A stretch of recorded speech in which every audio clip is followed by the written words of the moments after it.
নমস্কার বন্ধুরা, দীপাস কিচেনে আপনাদের সবাইকে স্বাগত। আজকে আমি সাবুর পায়েস বানাবো। তো তার জন্য দেখুন আমি 250 গ্রাম সাবু নিয়ে নিয়েছি। 250 পুরো দেবো না, 200 গ্রাম মতো নেব আমি এখান থেকে। এটা আমি জল পাল্টে পাল্টে ধুয়ে নেব।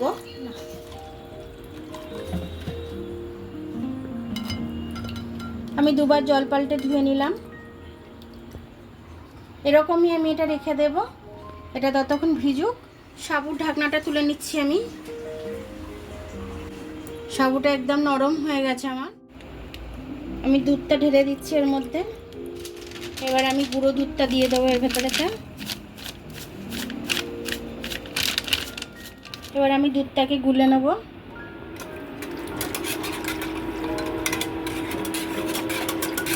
গুঁড়ো দুধটা দিলে পরে টেস্টটা ভালো আসে, সে কারণে আমি গুঁড়ো দুধটা দিলাম।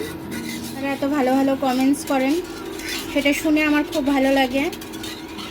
তো আপনাদের উৎসাহতেই আমি আরও ভিডিওটা বানানোর উৎসাহ পাই আমি। তার জন্য সবসময় চেষ্টা করি ভালো ভালো ভিডিও দেওয়ার জন্য। অনেক অনেক ধন্যবাদ আপনাদের এত সুন্দর উৎসাহ দেওয়ার জন্য। দেখুন আমি চিনিটা দিয়ে দিচ্ছি 1 কাপ মতো। 1 চিমটি মতো একটু নুন দিয়ে দিলাম। মিষ্টি জিনিস একটু নুন দিলে বেশ ভালো লাগে খেতে। 3টে মতো এলাচ আমি দিয়ে দিলাম, গন্ধটা সুন্দর আসবে বলে ফাটিয়ে দিয়ে দিলাম।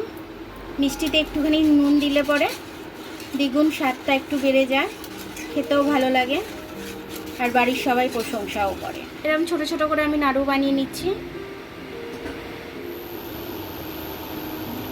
আমার সাবুর নাড়ুগুলো হয়ে গেছে, আমি দিয়ে দিচ্ছি একটা একটা করে।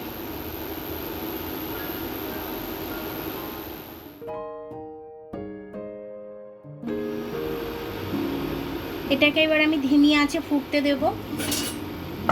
সাবুগুলো আমার হয়ে যাবে। দেখুন বন্ধুরা, আমার পায়েসটা হয়ে গেছে সাবুর। আমি এবার এটা নামিয়ে নেব।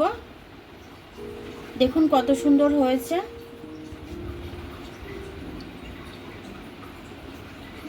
একদম নরম হয়েছে। দেখুন আমার সাবুর এই পায়েসটা রসগোল্লার মতো কি সুন্দর নরম নরম হয়ে গেছে। তো আমি এবার এটাকে নামিয়ে নিয়েছি। তো নতুন ধরনের পায়েস, এটা খেতে কিন্তু খুব ভালো লাগবে, সবারই ভালো লাগবে, বাচ্চা থেকে বড় থেকে সবারই ভালো লাগবে। তো আপনারাও এরকম করে খাবেন, খেয়ে কমেন্টস করে জানাবেন আমাকে যে আপনাদের কেমন লাগলো। আমার ভিডিওটা দেখার জন্য অনেক অনেক ধন্যবাদ। আমার ভিডিওটা যদি আপনাদের পছন্দ হয় তাহলে লাইক, সাবস্ক্রাইব, বেল আইকনটা একটু টিপে দেবেন। আর যদি ফেসবুক থেকে দেখেন তাহলে লাইক আর ফলোটা একটু করে দেবেন। আবার কাল দেখা হবে নতুন রেসিপির সাথে। ততক্ষণ আপনারা ভালো থাকবেন, আমি আসছি।